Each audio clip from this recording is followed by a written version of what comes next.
Good evening, good morning, gentlemen. My name is David Robinson, and this is week 7 of the NFL Picks. Wherever you may be listening to me, my beautiful voice in your ear on the morning walk, here I am. The favorites have really been killing it the last couple of weeks out there in Vegas, and the books are making the correct. They're not allowing you to take favorites here at the easy price. I think a lot of it is, it has to do with the teasers. Favorites went 7-0 last week in the 1 o'clock window, and teasers are just winning left and right all season long. A lot of square money winning, as the books would call it. Or maybe just us squares are on the right side. Who knows? Doesn't matter. I don't feel bad for the books. But the books are inflating these lines this week, and I think you have to look to take some of the dogs this week. That's why we're taking 3 dogs here on this podcast. Let's do the normal, though. We're going to do the don'ts, and we're going to do the do's. David Dolan, it's Italy. If it's 6 a.m., your picks better be in, buddy. And really, I don't know what that octopus platter you put on the text messages today looked like a dead octopus in the middle of a plate. You are really experiencing life, brother. Congratulations, love you. Let's go to Baltimore. We have the Baltimore Ravens hosting the Cincinnati Bengals. Baltimore laying 6.5. 51% of the bets and 64% of that sharp money on the Cincinnati Bengals catching that 6.5. Whew, that's what keeps me away here. I like Baltimore here. I like Baltimore as a favorite in general. Why? Baltimore runs the ball. They run the ball effectively, and that's what they want to do. Teams that run the ball effectively as favorites are more likely to cover because they can continue to run the ball effectively and run time off the clock and continue to score. That's just what they do. So I would like Baltimore there. I like Baltimore, creating a little bit of chaos there for Joe Burrow and the Cincinnati Bengals. Cincinnati, definitely a methodical offense. I know they have some explosive plays, but they like to take time off the clock and run their stuff. And I see Baltimore here getting home, and I like Baltimore here to win and cover the spread, win by a couple of scores. Let's go to Green Bay. We have the Green Bay Packers hosting the Washington Redskins. Green Bay laying 7.5. That line opened up at 9.5. It's down to 7.5, despite only 33% and only 26% of the money on the Washington Redskins. Some reverse line movement, and I don't run into reverse line movement. I like the Packers here in this spot, but I'm not going to run right into that reverse line movement. There's injuries on the Washington side that I don't know why.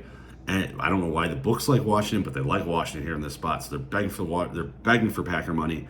I'm not going to give them any of my money. I'm just going to lay off here. Let's go down to Miami. Miami Dolphins hosting the Atlanta Falcons.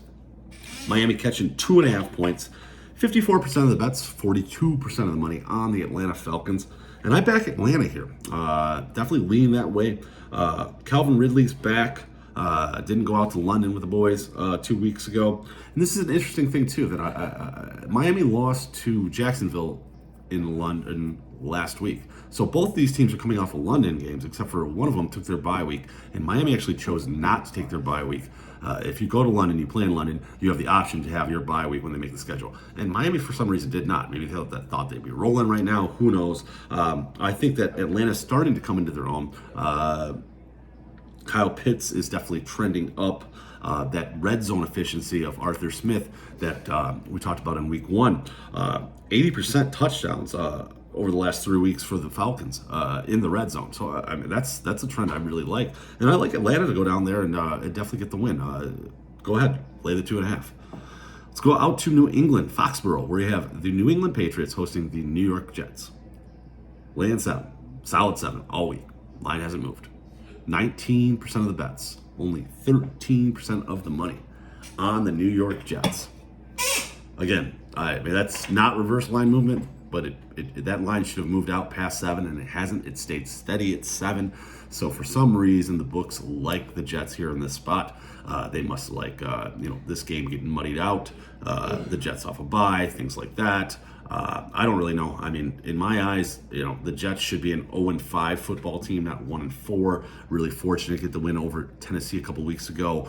The Atlanta Falcons put up 27 points against the Jets in London without any wide receivers. This line is, Bill Belichick kills rookie quarterbacks. Zach Wilson proved that a few weeks ago, throwing 4 interceptions. This line is only a 1.5 different, and we're at home with the Patriots. So, it's so fishy that I just lay off here. I'll probably definitely put some personal bets here on the New England Patriots, but it stays off my favorite 5. Let's go out to LA, where we have the Matthew Stafford led Los Angeles Rams against the Detroit Lions. This game opened up at 14. It's out to 16.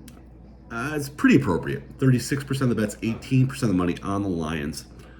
I don't know. That's just a lot of points. It's a lot of lumber to lay. I don't know. For some reason, in my mind, that Dan Campbell-led Detroit Lion team could not keep this close, but they're not going to stop, I guess. So if this game is 30-7 in the fourth quarter and Goff leads a drive down the field and they go for 2 and all of a sudden it's 30-15, then, your cover's blown. I like the Rams here, but 16 is just a hell of a lot of points to lay. Rams maybe off a letdown spot, getting a huge win, going out east against the Giants last week. Inferior team, the Giants, but really going west to east, winning that big game out there and really blowing them out and making that game a no contest. Could be a little bit of a letdown spot here. But no, just too many points. Too many points. Let's go to Arizona. Speaking of big points being laid, we've got 17.5 big points. That actually is out to 18 now, gentlemen. We got some reverse line movement, fellas. 65% of the bets and 71% of the money on the Houston Texans. Who are these people? I don't know. But that line is moving out. It opened up at 12.5 out to 17.5. Begging for Houston money out there in the books, and I'm not going to give them any Houston money. And I'm just not going to be comfortable laying 18 points in the Arizona Cocaine Cardinals. Let's go out to Sunday Night Football. We have the San Francisco 49ers hosting the Indianapolis Colts. Game opened up at 4.5. We're at 4 now. 50% of the bets, 34% of the money on the road team, the Colts. I really actually kind of like this spot for the Niners. I definitely would back the Niners, but we got to check the weather, folks. Get Chuck Datica in here and check the weather forecast tomorrow night, fellas. Heavy rain, heavy wind, just a sloppy game out there in San Francisco tomorrow night. I like this game script for the San Francisco 49ers against the Indianapolis Colts defense. The Colts love to bend, not break. San Francisco loves to run the ball and have play action. They love to just take what you give them, those type of things. I love this game script for the 49ers, but the only reason I stay off is because of the weather. And if there's a variable that I don't have to play, I'm not going to play the variable. The weather looks like we're going to have a lot of rain and wind tomorrow night, so keep that in mind when you're spending your dollars tomorrow. Let's go out to the Dews. Ooh, this is a stinker, guys. We're going out to New York. We have the New York Football Giants catching 3 points against the Carolina Panthers. Now, we have faded Carolina here for the last couple of weeks, and we've been successful doing so. We're going to flip the script this week. We're going to back the Carolina Panthers and laying 3 points on the road. Daniel Jones, 4-12 against the spread at home as quarterback of the New York Giants.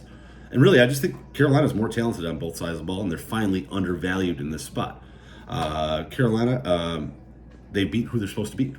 They beat the New York Jets. They beat the Saints off an emotional win against the Packers. And they beat the Houston Texans. They've lost to the Cowboys, the Eagles, and the Vikings. Okay, cool. They should beat the Giants. I like that. Lay the 3 points. Take the Carolina Panthers. I'm backing Sam Darnold. What's happened? This is what happens when there's only 12 games. You end up backing Sam Darnold. Let's go out to Tennessee. We've got the Tennessee Titans catching 4.5 points against the Kansas City Chiefs.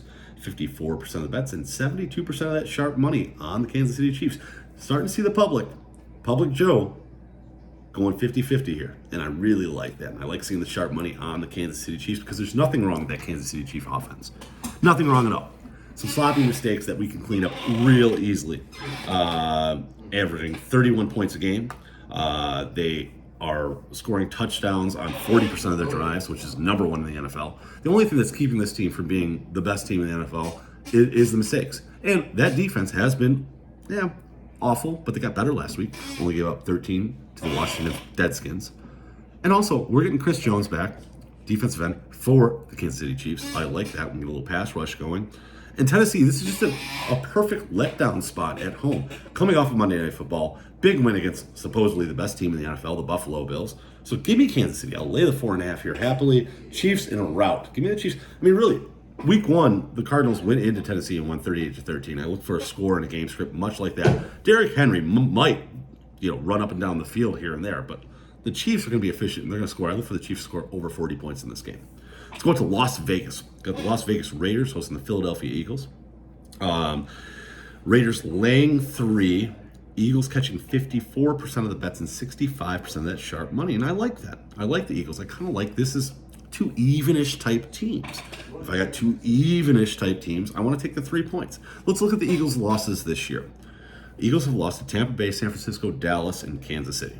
Okay, that's fine. That seems normal. And a huge letdown spot here for the Raiders.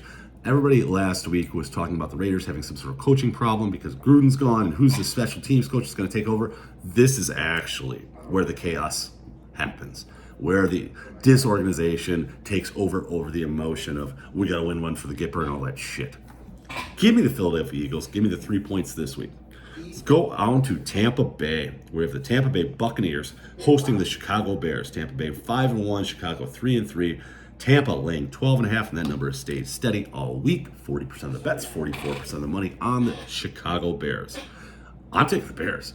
I think this is a line that should be probably somewhere in that teaser zone. This should be about an 8.5 point, 9-point game where the players are trying, and this is just players are trying to get this game down to 2.5, 3. Take Tampa, give me the teaser leg. No, this is definitely Vegas putting their foot down saying you're not teasing this game. We've got it out at 12.5. So I feel like I'm getting 3 to 3.5 free points here in this game. Why am I so bullish on the Bears here? Well, I've actually been very impressed, despite the statistical analysis of Justin Fields is a little bit unfair. I think he's been hanging in the pocket, trying to make great throws, and I think that the Bears come down there and actually have an aggressive game plan as an underdog and let Fields, maybe he just needs to take off and run once in a while. I think that the Bears have a really legit chance. I think they're a live dog here to win this game outright. And we can get some pressure on Tom Brady. Robert Quinn, Khalil Mack. You ever heard of these guys? They could get to Tom. So I like this. This is definitely a teaser defense mechanism from the books for the Tampa Bay Buccaneers. So give me the Bears. Monday Night Football. Dun dun dun dun. Ba-na, da-na. Seattle Seahawks hosting the New Orleans Saints. Seattle catching 4.5. They've been catching 4.5 all week. 56% of the bets and 70% of the money on the New Orleans Saints, and I am flying straight into that sharp money. I don't care. Jameis Winston is laying 4.5 points on the road in a hostile environment. I can bet against that. Please let me bet against that. Famous Jameis. I'm going to throw 3 picks this week. That 12th man in Seattle going crazy. I love it. I love it. I love it. Seahawks, their life is on the line this week, and I look for them to get this win outright. Money line play here. Seattle Seahawks. Gentlemen, that is week 7. I will see you next week.